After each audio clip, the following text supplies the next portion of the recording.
Welcome to Sam and Feng Cooking. In this video, I'm making sausage rolls. We're making our own sausage mixture and adding it to puff pastry to create a one-bite appetizer or side dish perfect for a party. To get started, I'm finely dicing 2 tablespoons of onion. Add 1 pound of ground pork to a bowl and 1 minced garlic clove. Then we'll add 1 1/4 teaspoons of salt, half a teaspoon of pepper, 1 teaspoon of thyme, half a tablespoon of sage, 1/4 teaspoon of ground coriander, half a tablespoon of mustard powder, and 2 tablespoons of breadcrumbs.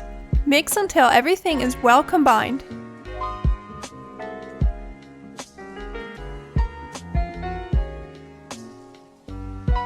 Get 1 sheet of puff pastry out and cut into 3 sections. Divide the sausage into 3 and place it evenly down the center of each puff pastry sheet.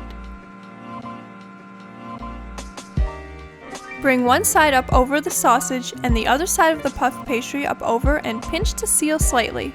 Repeat with remaining sausage and dough.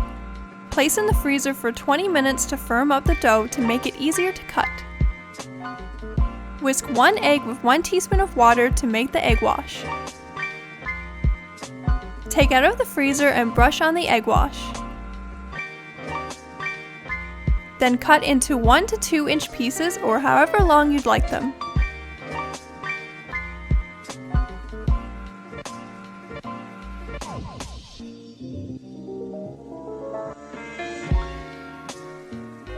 Place on a lined tray seam side down and sprinkle each one with poppy seeds for garnish. Another good topping is sesame seeds. Bake at 375 Fahrenheit for around 30 minutes or until the tops and bottoms is nicely brown and the puff pastry is cooked through. And that's it! The pork should be juicy and the puff pastry buttery and flaky. And I love the combination of spices and herbs I use. You can eat these on their own or serve with a dip. A honey mustard dip would pair very well. If you make these at home, let us know how they turned out in the comments. Thanks for watching! Bye!